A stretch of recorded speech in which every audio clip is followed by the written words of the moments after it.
आणि याच्यासाठी खऱ्या अर्थाने बाबासाहेबांनी प्रबुद्ध भारत, बहिष्कृत भारत, मुक्त आहे यासाठी जी पाक्षिकं सुरू केली होती, ती पाक्षिकं सुरू करण्याचं कारण हे होतं की जो शोषित, वंचित, पीडित आणि खऱ्या अर्थाने हा जो समाज आहे त्याला समोर आणला जाते की प्रवाहाच्या मागे फेकला गेलेला आहे, त्या समाजाला समाजाच्या या मुख्य प्रवाहामध्ये, या समाजधारेमध्ये आणण्याचं काम बाबासाहेबांनी आपल्या पत्रकारितेच्या माध्यमातून.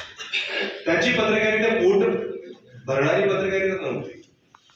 त्यांची पत्रकारिता स्वतःच्या प्रसिद्धीसाठी पत्रकारिता नव्हती.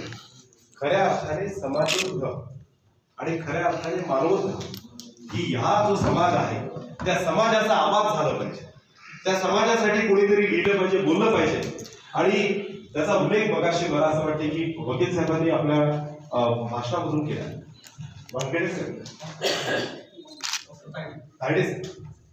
साहेबांनी आपल्या भाषणामधून केला की त्यांची बाबासाहेबांची पत्रकारिता ही त्यासाठी होती की त्या काळचे जे वर्तमानपत्र होते, जी काही सुरू झाली असतील ती वर्तमानपत्रांमध्ये या समाजाला, जो पिसलेला समाज आहे त्या समाजाला त्या पद्धतीचं स्थान देण्यात येत नव्हतं, दिलं जातं. इंग्रजांविरोधातली लढाई आणि यांची लढाई कोण सांगणार? या लोकांची जी लढाई आहे ती कोण सांगणार? त्यांना म्हणजे बाबासाहेबांना वर्गाच्या बाहेर बसून शिकावं लागतं.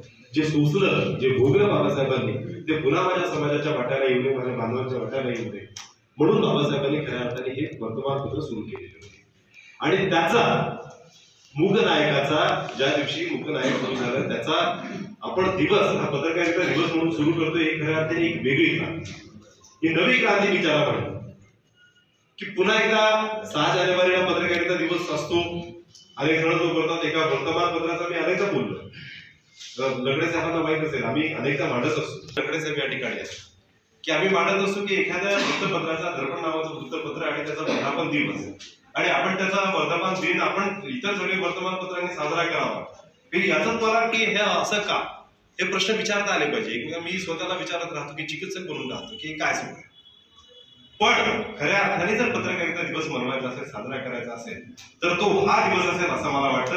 आणि म्हणून हिवाळे साहेब, इंगळे साहेब यांचे मी या ठिकाणी हार्दिक आभार व्यक्त करतो. पुढच्या वाटचालीसाठी त्यांना मी खूप खूप शुभेच्छा देतो. या ठिकाणी या देहाला नितीन गुंजाळकर म्हणतात असं एक वाक्य माझ्या डोक्यावर जे छापलेलं आहे, असे आमचे आदरणीय वरिष्ठ पत्रकार ज्यांना मी पत्रकारितेत नव्याने आल्यानंतर ज्यांना बघितलं ते त्या ठिकाणी आहेत. मी त्यांचं पण मनापासून स्वागत करतो.